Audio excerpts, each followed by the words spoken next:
नांदेड हा अशोक चव्हाण यांचा अत्यंत महत्त्वाचा गड आहे, बालेकिल्ला आहे। अशोक चव्हाणांनी आपला गड राखलेला आहे। जिल्ह्यामधल्या देगलूर, कंधार, बिलोली नगरपालिकेत काँग्रेसची सत्ता आली आहे। भाजपनं कुंडलवाडी नगरपालिकेत बाजी मारली आहे, तर मुखेडमध्ये भाजप सेना युतीला बहुमत मिळालं आहे। पण नगराध्यक्षपदी काँग्रेसचे बाबूराव देवडवार हे विजयी झालेत। पण मुदखेडमधला एक विजय खरं तर भाजपचा अपक्षांचा हा काँग्रेसच्या जिवारी लागलाय, कारण मुदखेडमध्ये अशोक चव्हाण यांच्या प्रतिष्ठेला धक्का बसला। मुदखेडमध्ये नगराध्यक्षपदाच्या निवडणुकीत अपक्ष उमेदवार मुजीब अन्सारी हे विजयी झालेत।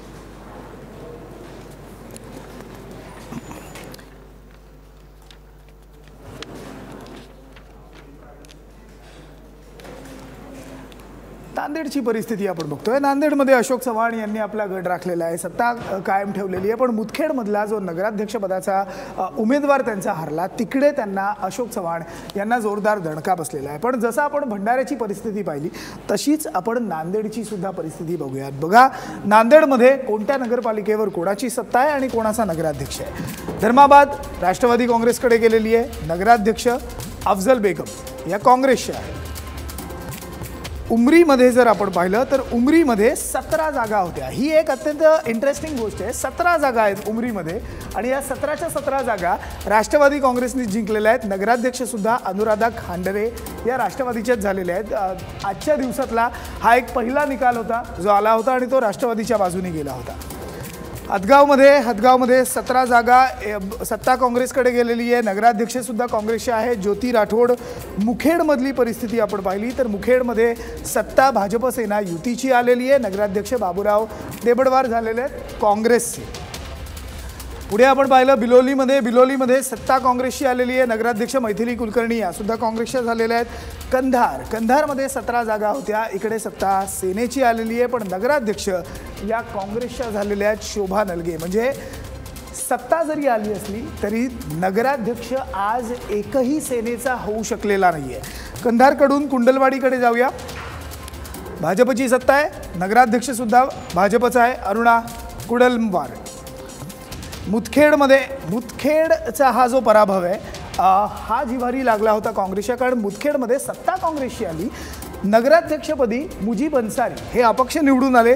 त्यानंतर निवडणूक आयोगाकडे फेरमतमोजणीसाठी तक्रार यांनी केली आणि ती फेरमतमोजणी सुद्धा सध्या सुरू आहे। त्यामुळे नगराध्यक्ष आत्ता कोण आहेत हे आपल्याला सांगता येत नाहीये, पण काँग्रेसची सत्ता ही मुदखेडमध्ये आलेली आहे। देगलूरमध्ये 25 जागा होत्या, काँग्रेसची सत्ता आलेली आहे। मोगलाजी शिरसाट हे काँग्रेसचेच तिकडे विजयी झालेले आहेत। 2 नगरपंचायती सुद्धा होत्या, एक म्हणजे अर्धापूरची नगरपंचायत होती, या अर्धापूरमध्ये सुद्धा 17 जागा होत्या, काँग्रेस तिकडे विजयी झालेली आहे। अर्धापूर हा अशोक चव्हाण यांचा गड आहे। मुदखेड आणि अर्धापूरमध्ये राखली सत्ता, माहूरमध्ये राष्ट्रवादी काँग्रेसला ही सत्ता मिळालेली आहे। या सगळ्या नांदेड ही अशी निवडणूक होती जी काँग्रेसचे प्रदेशाध्यक्ष आणि माजी मुख्यमंत्री अशोक चव्हाण यांच्यासाठी प्रतिष्ठेची होती, मोठी होती। या निवडणुकीत जरी अशोक चव्हाण यांनी आपला गड राखला असला तरी काही ठिकाणी त्यांना दणका सुद्धा बसलेला आहे। या सगळ्या निवडणुकीसंदर्भात त्यांच्याशी बातचीत केली आहे आमची रिपोर्टर सोनाली शिंदे। माझ्यासोबत काँग्रेसचे प्रदेशाध्यक्ष अशोक चव्हाण आहेत। तिसरा टप्पा नगरपालिकांचा पार पडलाय, काय सांगाल काँग्रेसच्या एकूण कामगिरीबद्दल? काँग्रेसला या तिसऱ्या टप्प्यामध्ये महाराष्ट्रात चांगलं यश मिळालेलं आहे। एकंदरीत झालेल्या सगळ्या निवडणुकीचे निकाल जर पाहिले तर काँग्रेस या तिसऱ्या टप्प्यामध्ये 126 ठिकाणी जागा जिंकून नंबर 1च्या क्रमांकावर काँग्रेस या राज्यामध्ये राहिलेली आहे तिसऱ्या टप्प्यामध्ये। आणि नगराध्यक्षमध्ये सुद्धा आम्ही 8 ठिकाणी काँग्रेसचे नगराध्यक्ष निवडून आले। त्यामुळे तिसऱ्या टप्प्यामध्ये मराठवाड्यामध्ये नांदेड, औरंगाबाद या सगळ्या जिल्ह्यामध्ये काँग्रेसला चांगलं यश मिळालेलं आहे। विदर्भाची परिस्थिती पाहिली तर भाजपला सर्वाधिक यश मिळाल्याचं पाहायला मिळतंय, काँग्रेसला त्या ठिकाणी हवं तसं यश मिळालं नाहीये, तर ह्याची जबाबदारी कोणाची असं तुम्ही मानता? प्रश्न असा आहे की ज्या पद्धतीने भाजपने निवडणुका लढवलेल्या आहे भ्रष्ट मार्गाचा वापर करून तिथे स्वतःच अध्यक्ष, त्यांचे भाजपचे अध्यक्ष लक्ष्मी दर्शन एक दिवस अगोदर घेतलं पाहिजे, केलं पाहिजे. याचा अर्थ भ्रष्ट मार्गाने निवडणूक लढवण्याच्या बाबतीमध्ये लोकांना प्रलोभन दाखवण्याचीच भूमिका त्यांची आहे. मंत्री दबाव टाकतात रिटर्निंग ऑफिसरवर.